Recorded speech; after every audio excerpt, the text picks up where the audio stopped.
I was the last one. So when I said I don't want to manage anymore, that became like the end of it. And then there was months and months where nothing. It was quiet. Nobody even knew. The group put out a whole nother project on the label they was on without him. It was like a 5-song EP Yeah, I with remember. like Rad Yeah, and all yeah, that. Yeah. yep. So that everything was good. And when I asked the label, the head of the label, I was like, "Yo, what do you want to do with them? Like, do you want rip? You want me to keep riffing the group? Because at this point, it's like again, it's business. It's not personal. Right. So I asked the head of the label, you want me to keep doing the group, or it don't really seem like everybody else is kind of overdue? And I had the label. You see, I'm Southside reppin', Bigfoot steppin', Zone 3 section is God flow perfection. Hating on the church like I ain't blessed they section. If we ain't talking money, I got a weak connection. That's on the hood. She said get a bag, so I get it, got it good. Don't complain about my problems, I just put it in a wood. Seen a genie the other day, she said make it good. So I wish for good health, then I wish to look as chief, not lieutenant. All right. How am I introducing you? Just Ace Rice? Ace? Cool, yeah. Ace the manager? Big dog Ace? Yeah, Minneapolis Zoo. Ace. Minneapolis Zoo. Whatever street. I got a lot of names. Yeah, you do. You do. For sure. All right, well, let's get into it. Another episode of Live on Lake Street. We got Ace in the building. Some people know you as Minneapolis Zoo. Some people know you as Ace Rice. Some people just know you as like a lot of people know you as Plaza's manager, which I know that's not the relationship anymore, but that's how a lot of people know you. So, man, I told you before off the mic, bucket list interview for me. I've been wanting to sit down with you for a long time because you got a lot of roots in the music industry here in Minnesota, and obviously outside of Minnesota as well. Thanks. So let's get into it. That's the first thing I want to know is, so like, when did you lay your roots in the music industry and how? Man, it's like a twofold story. So first of all, like my pops used to manage artists, so I kind of grew up in the business, like around my pops, like per se. Like he used to bring me to like so my pops used to manage like Prince and like Alexander O'Neal, right, back in the day, and then like later on Bobby Brown and shit. So like, excuse my language, but like you can cuss. So I used to be around them a lot. Like I used to be around Prince since I was shorty. Like the first person I remember playing basketball with is Prince type shit, like backstage and like video. I remember drinking Tahitian Treat at Paisley Park and playing video games, Contra and all that at Paisley Park and getting on snowmobiles. And like Paisley Park was kind of like a playground for me because I was a kid and my dad was head of operations for Paisley Park. So I used to be around that a lot. But so that's like really my entry as far as like me just picking up game. He used to say little things here and there, or me just peeping like how people moving. He just always was like a real down to earth, like loyal type of dude. So I just kind of kept that. But like that's just like when I was a shorty. But really my entry like on my own terms was like one of the homies had met Russell Simmons at a bookstore in D.C. and he had asked Russell if he could start working for Def Jam, and Russell was like, I don't even work at Def Jam, I own Def Jam, but I could hook you up with the street team people in Minnesota I could hook you up with the street team dude if you want to start a street team, basically putting up posters and flyers and stuff free in Minnesota. I'll get y'all on. And so my boy called me from DC like, yo, I got the plug. We could start putting up posters and stuff for free for Def Jam. And I damn near dropped. I had already been dropped out of college, but I left Tallahassee. I moved back to Minnesota. It really just was like, all right, we're going to do like a street team for a record label. And then as soon as we got back, I started engineering like at a little recording studio for like Tech, like where Tech used to record and Rico. And I used to DJ. I used to start DJing and like throwing little parties. So like really like my entry was like DJing. I used to DJ in the back of 2 Soho downtown, like in the store. Yeah, like that's how I really learned my DJ. I used to go to 2 Soho, used to have a turntables. I used to go there on Saturday and Sunday and just use their turntables and crash their records and learn how to DJ. And then I slowly worked that into like opening up on like at the Quest, like from like that 9:30 to 10:30 slot when nobody's there but the bartender setting up. I used to start doing that, and then that led to me start DJing our own parties. And that's like really how I started. So it's kind of like a few things: street team, DJing, plus I started engineering like all when I dropped out. Wow. So you were basically, you kind of grew up at Paisley Park. In a way, yeah. Around Prince, yeah. Like your pops. Like all like his bands, a couple of his band members used to like live with us. Me and my pops used to stay on 35th and Blaisdell. We had like one of the main, his Prince piano player, I think Morris used to live with us. So like, I used to be around all like the people in his bands too. Used to stay with us and give me little things and stuff like that. So then, what was that like for you? Like, were you able to maintain a relationship with Prince, like into your adulthood? Nah, not at all. Like other than like my mom also worked with Prince too. Like I remember like one of the biggest impacts on me too when I was a shorty. My mom, she had like an old Volvo that crashed. Like it just died. Yeah. And I remember I was like 7 or 8. I remember trying to push her car like down like by Riverside. And then like a couple weeks later, Prince had paid my mom for a script that she wrote with him, and she bought a brand new car. And so like that's kind of like Prince. I never really had that close of a relationship with Prince after I was a shorty, but like there was little things that he would have impact on my life in that way. It's where it's like, that's crazy. That's incredible that you had that. Like that's how things started for you. So I'm assuming. So like, were you like a Prince fan or just kind of? Yeah, when I was a shorty, like you gotta think like. I didn't know how big Prince was to the world, but to me, he was the coolest dude because he had this playground and everybody just did what he said. And yeah. So I remember being a kid, I used to just literally be like, purple was my favorite color because of Prince, you know what I'm saying? But just because I looked up to him, I didn't really understand the context of like he was a global phenomenon. Yeah, because you were in such close proximity. It's kind of like when you grow up with like a celebrity as your parent. Yeah. Like you don't fully grasp that. Yeah. Plus, it's hard to remember. Things weren't always like they are now. You couldn't just go on the internet and see Prince all over the place. Yeah. Like all our information came from TV and magazines and shit like that. So like it wasn't. That's pretty crazy. So then you kind of moved out of that stage or whatever. And what made you go hip hop? Like what was it that drew you into that? I mean, I just grew up in like hip hop. You know, like I'm down there like born in like down there like Phelps Park, or, like 40th and Park. Okay. So I grew up in the midst right on, and then we moved to Franklin and Park, and then we moved to 39th and 3rd, and I grew up over there like my whole life. So I just grew up in the middle of like the heyday of hip hop, you know. And my dad too, like he played rap around me when I was a kid. Like I remember the early, you know, Salt and Peppers and just like Houdini. Them were like the first songs I ever remember. And then like my dad listened to Eazy-E, and he played a lot of gangster rap, LL Cool J, Ice-T. Like, you know, those were all the like cassette decks that were in the car. So like I just grew up on rap first. Like rap's really the only genre I really dove into. Like I'm not really that much of an R&B dude for real, like or any of that. But I just grew up in rap. So let's fast forward. I had older sisters too. My sisters was 5 and 6 years older than me, so they was looking up to Tupac and Biggie. So they was giving me like the game from them. You know? That's my shit. I didn't have older brothers or sisters, but like I had friends that had older brothers. That's where I found my shit. And low key, did you watch the halftime show last night? Yeah, of course. What did you think? It was cool. I feel like, to be real, I feel like Kendrick was the only one that brought like the artistry. Everybody else, like, they was kind of just freestyling their movements. Like Kendrick was, you could tell he was like really choreographed, and like there was real art to hit. How you see how his was shot as comparison to everybody else. Yeah, is really not even on the same level. And it like lets you know, even like he's like a Kanye type of person. Like Kanye's one of the people, like some people just see art and put art in everything. Yeah, they can't even go to church without it being art. Like if you watch Sunday service yesterday, like it was like Kanye can't do nothing that's not art. Like Kendrick's kind of in the same way. Like he can't just show up not in an artistic way. Like even the way Kanye is fighting for his family right now, there's like some weird artistic level to it with the way he everything is art. Even when he started dating the little next girl, it's like whole photo shoots at the dining at the restaurant, like just art. Like everything for him gotta be seen through this lens of art, and that's just not everybody's like that. But like I think that's why I like appreciated what K-Dot brought to the Super Bowl. Yeah, for sure. And I agree. He definitely had the most standout performance. But there was something.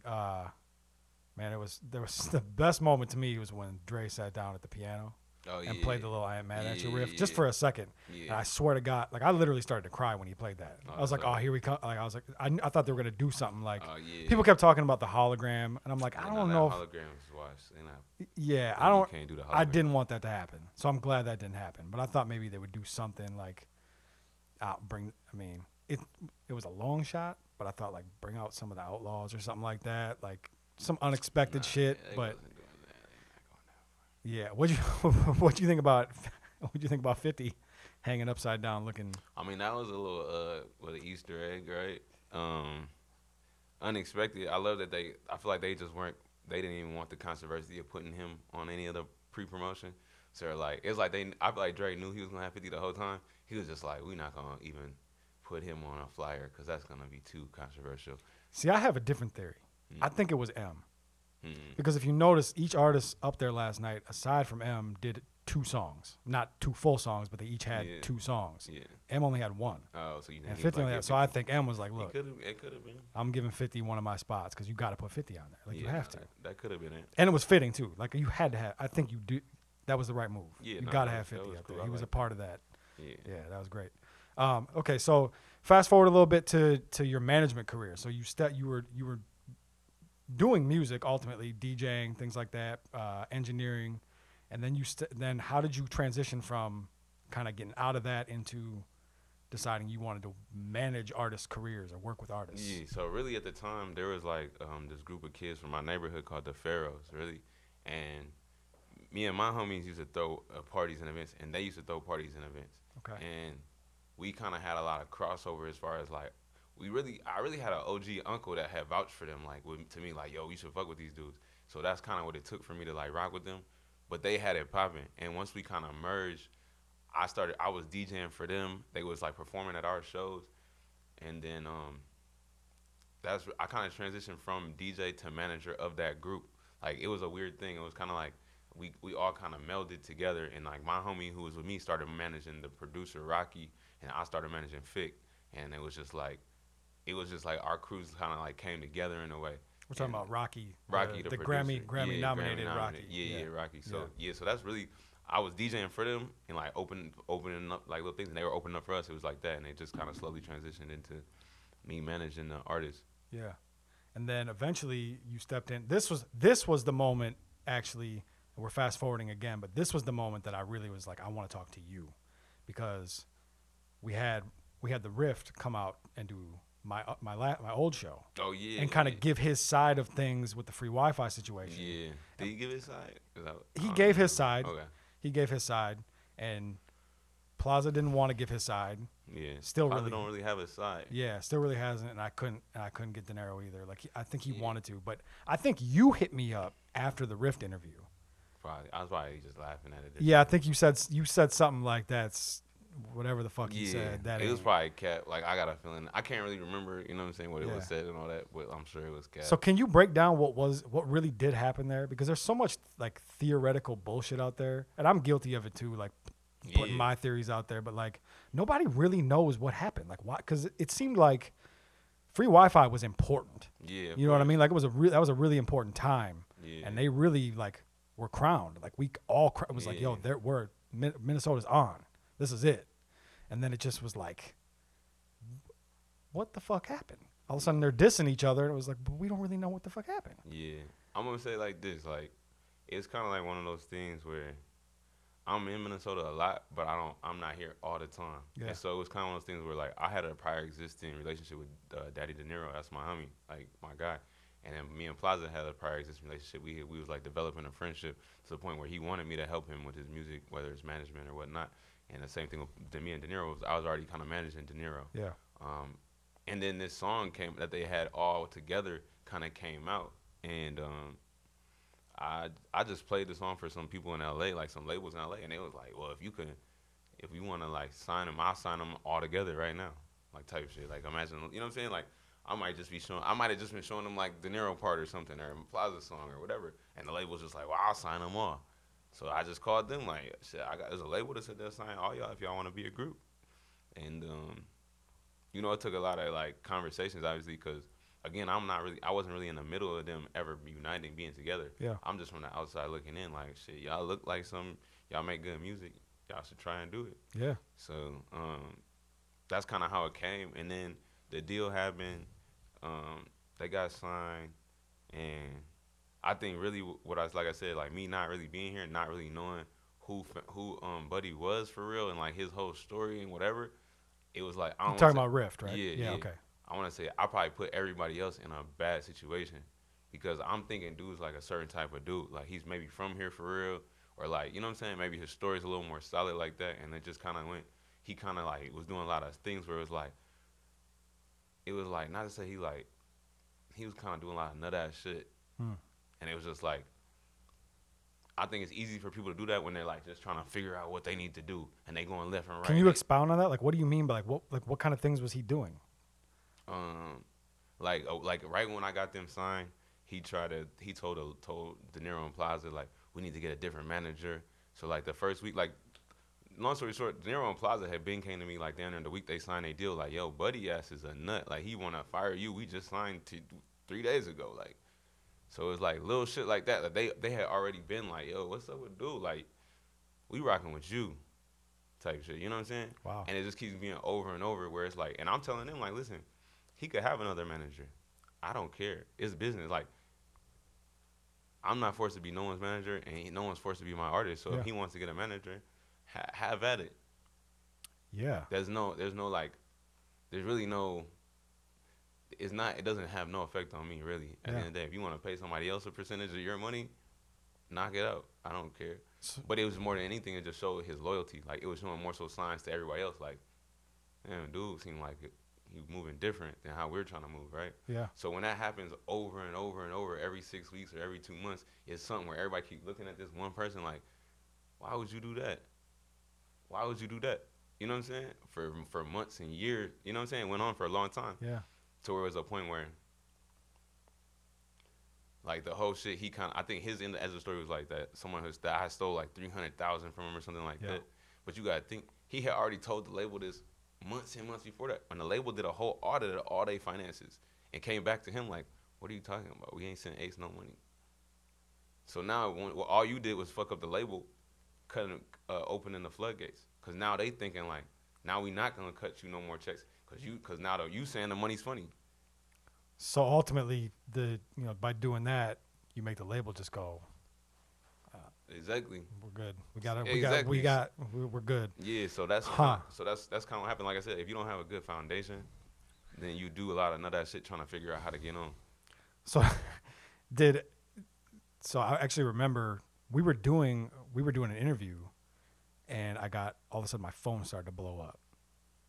And everything was Plaza just dissed the Rift. Yeah. I don't even remember. Really, what that was too was like I'm trying to tell you, this shit happens. It was like an ongoing thing. Yeah. A theme. Yeah. A continuous theme. It seemed abrupt to everyone else, but to you it was like this is. Yeah. And so really, how that whole shit transpired, really like why the big fallout was.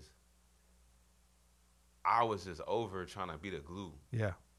And I just was like on some like I don't even want to manage you no more. Not on some like you out the group, just get your own get a manager. You can have a manager because I can't. You doing too much. I can't vouch for you no more. I can't say my word and for you is I can't put my name on you. You know what I'm saying? Yeah. Vouch for you because you want to do whatever you want to do, which is fine. Get a different manager. Again, you don't have to be my artist. I don't have to be your manager. So when that happened, I was like the last one. Everybody else had been moved on from Buddy. They was trying to get Buddy up out of here.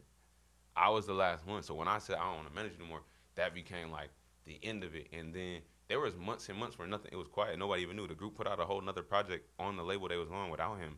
It was like a 5-song EP with like Rad and all that. Yeah. Yep. So everything was good.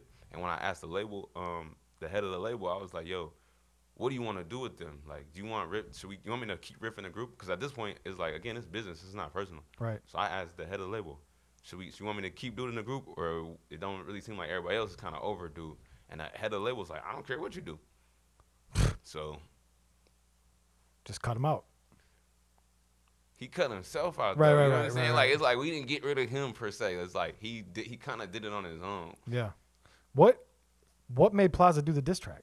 Like, what was it? Oh, because then after this time, like months, Riff went on Facebook and made a whole Facebook announcement months later about it. And it was just like, I think Plaza was more so just like, well, if you're going to go public on some shit, then I'm going to go public on it. Yeah. And he did. He went hard. The only thing that I didn't like about that, I'm going to be honest with you, and I want your opinion too, your honest opinion, was that De Niro didn't get involved. He got himself involved, but like didn't do a song. Like I hated De Niro is actually my favorite artist in Free Wi-Fi. Oh, dope. Fire. Like he's my favorite. He's one of my favorite artists, period, here in Minnesota. But I didn't like the hee-haw at the end of the song. That bothered me. De Niro just not that type of dude though. Like De Niro from over north. Yeah. He from the hood right, for right, real. Right. So like he not finna get up here and rap and tap with you. Like if De Niro got a problem with you, he probably will pull up on you for real. Like, so it's just like he different. Like like I said, he got a foundation. Yeah.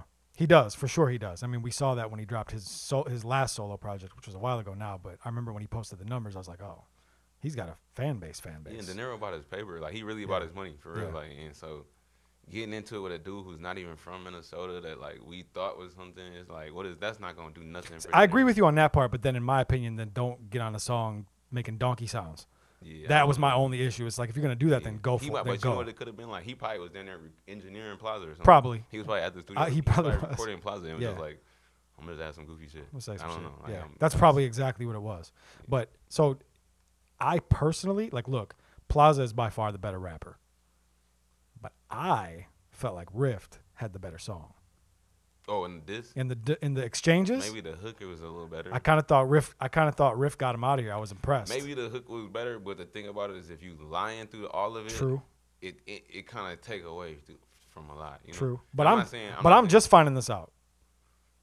Not everybody knew that it was bullshit. Like, y'all show and like we could probably move on because I don't even want to put too much energy into it. Yep. But like, even on y'all show, I think he spit a freestyle on the Weissman show. Yep. That was like part of it was like Plaza wrote that verse.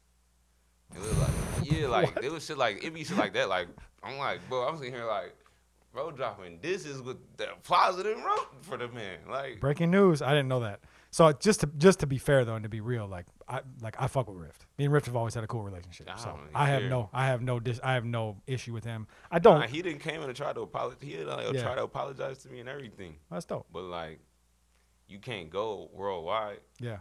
And then apologize in private. Yeah. That's fair. Man, you nigga owe me a dedication song. I'm just saying. You know what I'm saying? Don't come trying to shake my hand. No, that's fair. That's fair. Yeah, about something you done went to the whole world about. Yeah. So you don't have any. There's no reason for you to accept the apology if you don't want to, for sure.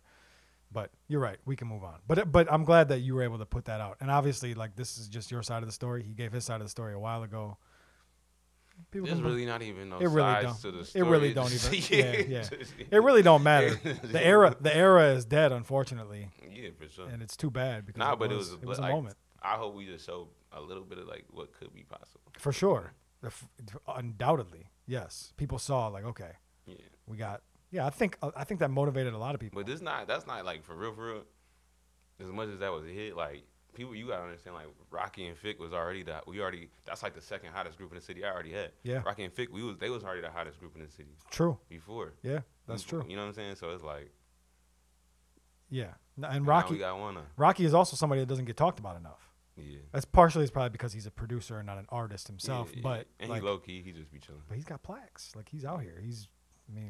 Minnesota has really, when it comes to producers, like that's really what we strive in. Yeah, for sure. Like we have artists that are great and could definitely be great in the industry, but like we have producers. Because producers, you don't gotta have a personality. Yeah, you can just, rappers, you gotta have a whole thing. Yeah, and that's what a lot of the rappers up here missing. So that being said, we talked about Rushmores.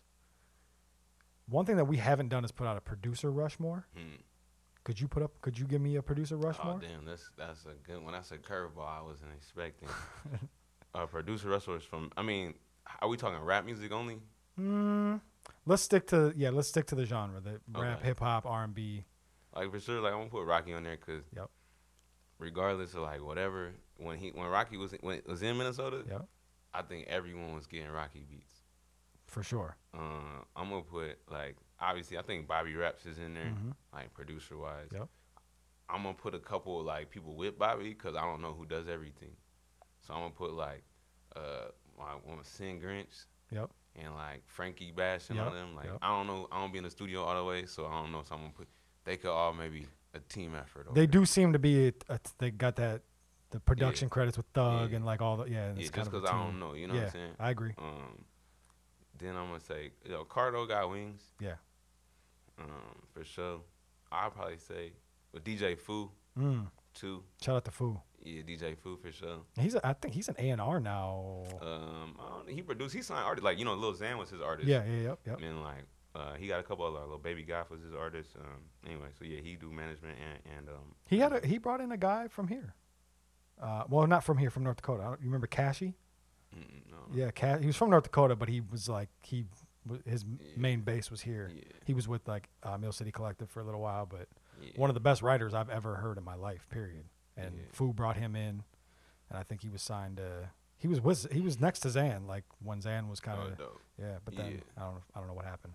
You know how that shit go. Everybody once people start seeing something going for you, everyone wants something, a piece of it. And then I think he got a taste of the real industry and was like, nope, because he quit music. Yeah. Period. Yeah. like walked away from that and was done, which is really unfortunate. I hate when that happens. Seems to happen a lot. I'm gonna put an honorable mention. Probably I would say like Tech. If there's only 4 people, I'll throw Tech honorable mention because I feel like he been producing in so many, generations almost. Like he's from my, I see him from when I was first trying to engineer. I know he worked with so many artists up here too. I feel like he probably got so many heat bangers I don't even know about on the low. Yeah, Tech just never got to where he could have or should have, I would say. But he's there. Like he's, as far as like level of production, there's no question he belongs in that conversation. Yeah, facts. Yeah, there's no question about it. Yeah, you know who's raw too that Ghost slept on from up here is Childish Major. Yep. He from up here. He's still out here, right? He's still working. He in Atlanta. But yeah, he's an still, artist now. He got a song with Schoolboy Q, Disrespectful. That shit hard. Oh yeah. No shit. He more artist now, but like from beats he was slapping. He's wait. Childish Major is from here? He from St. Paul. I think he tried Bishop Cousin or something. Damn, I should have probably known that. I didn't know that. Yeah, it's a few from Minnesota we don't take. Yeah, Bishop is another one too. Yeah, I'm not as hip to him though. I don't know his music that well. I mean, just because I've been in and out of town for a long time too though. Yeah, Bishop low-key should be on that too. I might take Bobby out and put Bishop in there to be honest. Maybe. I'm just not as familiar because I'm not really tapped into St. Paul as well. For real. I went to school in St. Paul from 3rd to 5th grade, so I know some people, but not like. I'm pretty south side, a little bit of north side. Yeah. So how about an artist Rushmore? Rappers? Yeah. I'm gonna say Lexi. I'm gonna say Fake. Yeah. Because when it was happening, like no one was really doing, and I still like barely seen anybody kind of do it to his level, like really having Rockefeller, like Memphis Bleak flying here and Freeway here every weekend, and like really like about to like connect with the big dogs at they peak, like he was real close to that. Yeah. So for that, I'll keep him in. I got Lacey. Is this all time list? This is all time. I think when you talk Rush, I think me personally, when I think Rushmore, yes, that's what I think. I think like all right, all time. Man, I'd probably say Plaza. Like as far as real rap, like rappers of Minnesota, like he probably can out rap just probably everyone in some capacity from that like rhyme sayers caliber all the way to like the hood rap. Like I feel like Plaza could probably like compete. I'll give him a lot. Yeah, 95%. But there are definitely some artists here that definitely hang with him. Nah, for sure. I don't. But I also don't count him from Minnesota. Yeah, maybe not. Yeah, that's just me. No, that might be true. Yeah. I know he reps Minnesota, and that's great. Yeah, but fuck it. You know what I mean? It's just I don't know who else. Yeah, as far as the greats, like I'm gonna leave a spot open, for real. No, you can't leave a spot open. Yeah, because it's cheating. Because there's somebody who ain't get there yet. Like like I said, to me it's like level when I think of like all time greats. Who's like the hottest out right now? That's a different rush. Do you know who's the hottest out right now? Me? Yeah. Like as far as like, who I listen to, yep. I definitely think like I feel like I don't personally listen to John Ray as much, but for a minute I was tapped into him. I think he did his thing. He does his thing. I think for sure like Bands of Dip, who I actually listen to like on when I'm cleaning my house and like regularly play.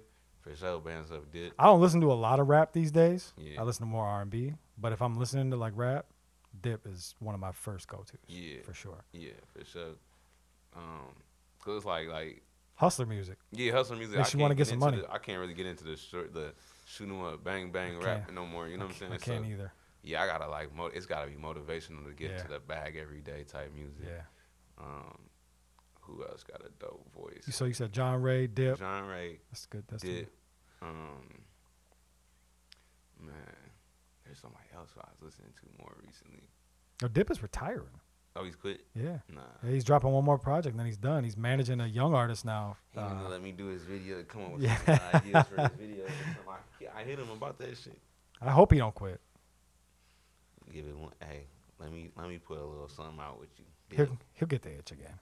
Maybe. But I do like the idea of Dip working with a young artist, managing a young artist. I think that's dope. Yeah, that'd be hard. Yeah. But like the thing about it, but the Dip got the voice for it, so I don't really know about managing the artist side. I know he got the voice for it for sure. He's working with a young artist. His name is A. Hilfiger. Oh, fire. And he's killing. He's buzzing right now. Big. Like he's got a really big buzz. I think. Forgive me if I'm wrong, but I think he's like 17. Oh yeah, that's all right. That's cool. Well, Yeah. good for him. Yeah. Like I said, I think he got the voice to do it or whatever. Yeah. Anyway, but Yeah, for sure. yeah, I throw Nimic on there like right now too, just because there was a time where I listened to a lot of Nimic, like that Lauren Gang was hard. Yep. And like I think I put her on like an early like Go show one time, like before like Go even haven't heard of her. I haven't had to tell him Peter Parker like she hard. He like who? I'm like fam, listen to this. And he was like all right, I'm down. Put her on the show. He was feeling it. Yeah, he was feeling it. He gave it the pass. You low key got your hands in a lot of artists' careers here. A little bit, yeah. Because I mean, if you're telling me you put Nimic on an early Go show, Yeah, it's the first radio show she was ultimately introducing her to Peter Parker. Yeah, for sure. That eventually, That's a fact. That eventually led to her getting that Def Jam deal. Mm-hmm.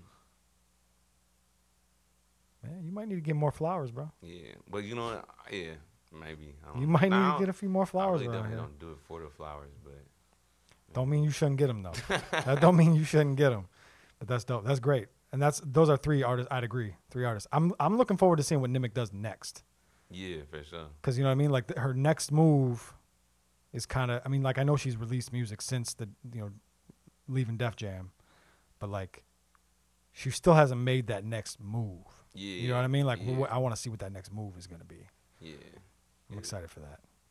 yeah. I feel like the city was in a weird place too for a lot of people that's really from here. Like if you really from Minnesota, it's like you be having extra stresses of like really being from over south or really being from over north or St. Paul. Yeah. Like that's really your community. So I feel like a lot of artists too is just dealing with a lot this last like year and a half. I'd agree. I mean, I think the whole world is dealing with a lot, but I agree with you about artists too. Yeah, like but it hit different when that's really where you at and where you're at every day. For sure. It's like, you know. Yeah. No, you're right. Definitely with all. I'm assuming you mean with like all the Yeah, like basically everything George that happened Floyd, since George Floyd was murdered. Everything since then Yeah. is like, yeah. And you feel, and there's a little like extra responsibility, and like Yeah. not everybody knows exactly what to do or what their role is. And if you're an artist, like, do you got to make a song about police brutality? Like, if you don't, are you weird? If you do, are you you look like you're trying to profit off of it? Yeah, nah, that's where even like people shooting videos up at George Floyd Square, it's like, I get it. If you from up there, I get it too. But then it's like, is your version going to cut through better than the last person who just shot a video up there? Or, you know, but it's like, I understand why they want to get that off their chest too, though, because it's like, that's real pain and real like insight. Because like, I mean, I'm from right there, right? 38th in Chicago. So it's like, for me, I'm even thinking like, damn, the world's seen 8 minutes of what I lived my whole life. So it's like, damn, this is what y'all did for 8 minutes of what happened up here. Yeah. Imagine if you knew all the shit that was happening up here every day, all the time. That's a lot of stress. You know what I'm saying? And that right there is why people refer to George Floyd as a hero. Because, no, he didn't intentionally set out to be a hero that day, but like, it put a highlight on some shit that, like you said, you deal with every day.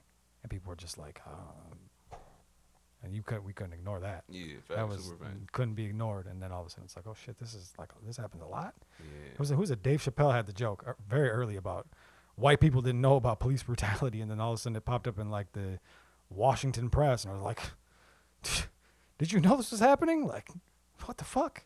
It was like that moment. It was like, damn, nah, for real. a lot of people didn't know it was really like that. Yeah, and I think too, like being from Minnesota, like especially Minnesota, Minneapolis being like this like lightning rod or like this hotbed for like police brutality. Because I think people generally, one, don't think of Minnesota in any regard. Two, they don't think of us in regard of like a racially charged state. You know what I'm saying? Or like that segregation and that stuff's even going on up here. So I think for a lot of people, it's just too like the insight that like, damn, this shit's happening even in Minnesota. Even like, in Minnesota, crazy. Like, yeah. You know, cause I remember when I first left Minnesota when I was like 18. I went to Tallahassee, and it was like people was like, you know, it's black people in Minnesota. Now it's just like, oh, they know it's black people in Minnesota. Now it's like, it's no question. You know? No, that's true. And that's good. Yeah, for sure. That's good. And I think it is ultimately, like, in the end, like, obviously that situation was bad. And a lot of the stuff that happened here after that was bad. But I think way more good. Like, I think the good far outweighed the bad. Like, yes, some fucking buildings got burnt down. And I know some people lost their businesses, and that sucks. But the world was put on notice. Yeah, not facts. That's true. And I think we've seen a change. I mean, I don't know about, like, as far as, like, on a deep state level. But, like, I didn't expect any of these recent convictions to go through. Nah. Yeah. I wasn't watching Derek Chauvin sit there like thinking, okay, they're gonna hit him with the book, and they fucking did. Yeah. Like that was the shock. Like, oh shit, he's actually gonna go to jail. Like I never expected that. Yeah. But I feel like now we gotta take this momentum and realize that like what's obvious probably ain't for us.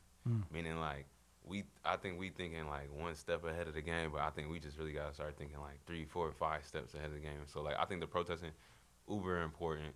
I think everything that happened was super important, but now it's like now that we understand the circumstances, how do we kind of overstand it and like act a step ahead of what they even expect? So like even with that, I'm glad we doing that, but like how can we then like make some real changes within the community that will then like won't even make us a target of it, or won't even allow us to be victimized. Like, what can we do that won't even allow us to ever be victimized again? And there's certain things, I think that's like the next step, right? How do we take ownership of that? Yeah. I don't have the answers. I wish I did. I mean, I got some ideas. I mean, I think it's such a weird conversation to have, and typically I wouldn't even have it. But I think a big part of the answer is people policing their own communities. That's number one. Yeah, because... And when I say that, I don't mean like get rid of police. I mean like put people from the communities that they live in police uniforms. But how do you convince people that have had distrust of police forever and get them to want to go be police and rightfully police their own communities? Like, how do you convince people to do that? You can't even expect that. I don't know that that's impossible. I just know like more so like what happened in the past, right? Yeah. Meaning like, I think it was like 27, 25, 30 years ago, an act called the Stannic Act was passed, right? Stannic was a sheriff. The Stannic Act basically allowed for people that don't live in the city of Minneapolis to work for the city of Minneapolis. And that's what then allowed for all the police to start coming from the suburbs into the city and policing neighborhoods they weren't from.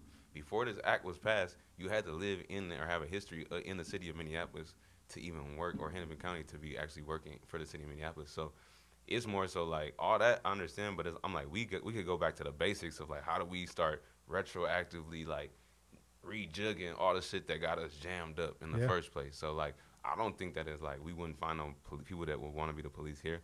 I think the people from outside is just over applying, and they getting the jobs. Interesting. You just schooled me. I didn't know that. I didn't even know about that law or that act. Mean, why would we use Minneapolis money and give it to people that don't live in Minneapolis? No, that's really crazy. Don't even make sense. That's how you have a bunch of Derek Chauvins running around the city, sticking their neck in people's, or sticking their knee in people's necks. That's a simple law. You know what I'm saying? We could put some steps in place to get everybody galvanized to overturn that. And that's like one step in the right direction. Because we know for a fact, based on prior police reports and things, that this is not the first time he's done some shit like this. Yeah, nah, for sure. And that's just what was on paper. He was doing that shit every day, and he's not the only one. Yeah.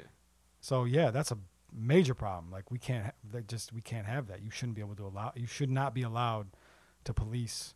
There should be a test, a real test, not a can you fire a weapon. The test needs to be is your address say Minneapolis. That's the test for me. Or do you have like you gotta have lived in the city for 5 to 10 years or something like. It, to me, that's the test. Like if you're not from here and you're not, who are you? Yeah. Why are you trying to get the money from us to go and then go back to your neighborhood and spend it? It's all about keeping it like this in a circle. You know what I'm saying? Like the money, even if I don't care what down there what your skin is, but if you get money from our community, you need to spend it in our community. Yeah, that's a great point. Now we just giving you the money and you taking it back to your people. Right. I get accused of that a lot. I mean, I don't know. I don't know how you spend your money. You seem pretty close to like in the hood over here. You don't seem too far. You better be spending with your people. I understand the accusations. It's okay. I can handle it. And it's a fair fucking question, and I understand that. What's the accusations that you? Just that who the fuck am I? Where am I from? Basically everything you just said. Yeah. But that's all right. I'll do an interview someday. I'll tell everybody.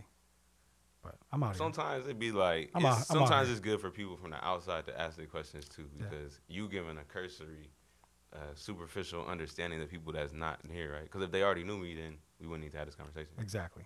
Yeah. Yep. I would let you interview me right now and ask me the questions, but we're running. Where out. the fuck did you come from, Shay? Nah, for real. I'm not saying nothing else till you tell me where you're from. No, I'm from all over the place, but initially I am from Minneapolis. My birth certificate says Minneapolis. I lived in Minneapolis. You could be the police here then. I can't stand the police. I won't go any further because this episode will get taken off of YouTube if I say how I feel about the police. They will take this shit straight off of YouTube. No police slander. But no, I'm with you, and that's great. And you just schooled me to a lot of shit that I didn't know about. And I agree with you about, like, there's just no way. You can't have somebody that's from Chanhassen. That's a little inside joke. Somebody from Chanhassen policing the north side or the south side of Minneapolis. It makes no fucking sense. They can police Chanhassen. They should police Chanhassen. If there's so much crime, y'all want to fight it out there. Yeah, I agree. So before we go, tell me, what are you working on now? Like, what are you promoting now? Man, Big Bottle Wana. Yeah. We pushing her hard. Shout out to Wana. Yeah, Wana, she's killing. I got my own brand Plot. I know, like, some people probably knew, like, the gallery, the clothes and stuff, so I'm still pushing that. I've been helping a lot of people launch brands, even like I got a brand called Schools in August, or August 8th it's called. It's called Schools in August on Instagram, but it's a clothing brand. I've just been helping a lot of people launch brands, plus, just hustling. Okay. Paying, everything. And hanging out in the studio with Game. Yeah. I got a little play sister that be taking me a lot of places. I like help manage her, and she's a big songwriter. Like, she helped write Old Town Road and stuff. So she ends up in a lot of rooms, and she just dragged me everywhere. Like, yo, come here. So yeah, that little game session was unexpected. Like, when he dropped that Kanye record, but I literally just pulled up and he started playing it. He's like, all right, everybody go live. We can go. Let's put this out live right now. I'm like, all right, fuck it, I'm gonna go live too. Yeah. So. Did you give him you had a gift for him too? Yeah, I had got him these all gold dominoes. Some it's like. I work with Ben Baller through my job, through my 9 to 5, and we create products with a bunch of the top creators just in the space. But yeah, I had given these like all gold domino set just as like a gift, you know what I'm saying? Yeah. Don't like to show up empty-handed. That's what I'm trying not to do more. It's like never show up empty-handed, you know what I'm saying? So it's a gift. Where my dominoes at? Oh, it's in the mail. Okay, it's in the mail. Just text me the address. Now you had to find out where I was from first. Yeah, I had to double check, verify. I get it. Did you play dominoes with them? Did you use them? No, I don't play dominoes. I was like a team sport dude growing up. I'm not good at dominoes, spades, basketball, football, baseball, like track. Like, I grew up playing that. I never really was good at too much of the hood games, like the outside of that, table games. That's dope though. That's great. Well, shit, man, I appreciate your time, and I mean, I appreciate everything you've done for the scene here, culture, all that, and keep going. You know what I mean? Like, and help us out too. Give us some. If you got any advice for us over here live on Lake Street, we'll take it. Yeah, y'all already got it. Y'all just stay consistent, keep going. Like, y'all, I peeped it. I got y'all on my radar. I know there's a whole bunch of other people y'all on their radar. So yeah, just about staying consistent. Y'all got the right track. Y'all on the right track, I should say. And yeah, you good, man. I appreciate y'all having me up here for real. Yeah, like, I think this might be my second podcast interview ever, but. This ain't a podcast. This is a daily show. This is a lifestyle. This ain't a podcast. This is a lifestyle. This is a daily show. A daily show. Okay, my bad. Yes, sir. Well, I appreciate y'all having me on a daily show. God damn it. No, we appreciate you coming, man. This was good. I'm glad we got to knock this out. This won't be the last time either. Nah, yeah, for sure. I got a whole lot more to say, but this was the beginning. Yeah, for sure. Where can they find you at? Shit, Instagram, Asa. That's ASA. Azriel. That's my real name, Asa Azriel. Okay. But as you can imagine, everybody just call me Ace. Yep. That's my Instagram. You can find me there. That's holla it. Back, holla front. That's it. You got any closing thoughts, any closing words, any advice you want to give the people watching this? I feel like there's a lot of rappers gonna be watching. Yes. Take 2 days off and quit. Nah, for real. Shit. Nah, don't take 2 days off and quit. Just like, man, I wanna save them some time and some money, but I don't know how. Nah, man, invest in yourself and invest in having, like, I think more, to be real, I think if I could give somebody like 2 little things, I would say, like, invest in differentiating yourself from everybody else. Yep. Visually, sonically, orally, like aura, not orally, aura. Yep. Like your whole energy, your spirit. I mean, shit, orally too. Like, yeah, all of that. Just differentiate yourself. Like, you got to stand all the way out, not like kind of a little out. Like, no, island. He on a whole, like Big Bottom Wanna, she on a whole island by herself. Yep. No one's gonna run up to me and be like, oh yeah, I had artists like that, or I know, yeah, my cousin kind of like, no. Yep. Big Bottom Wanna her own thing. It's a very specific, it's an entity, you know? Yeah. So I would just say, like, as an artist, focus on developing your entity and your identity, and like honing in on that and making sure that it's like unmistakable. When you come in the room, they can't think you was somebody else. When they hear your verse, they can't think you was somebody else. When they see your videos, they can't think that, nah, they gotta be like, oh, that's this for sure. Yeah, individualism is more important than ever because there's millions of rappers out there, and if you want to make it, you gotta stand out somehow. Already. So, I agree. I appreciate your time, man. This was fun. Another episode of Live on Lake Street. I'm Jake Faircloth. Follow me everywhere at Jake Faircloth1. Damn, what it?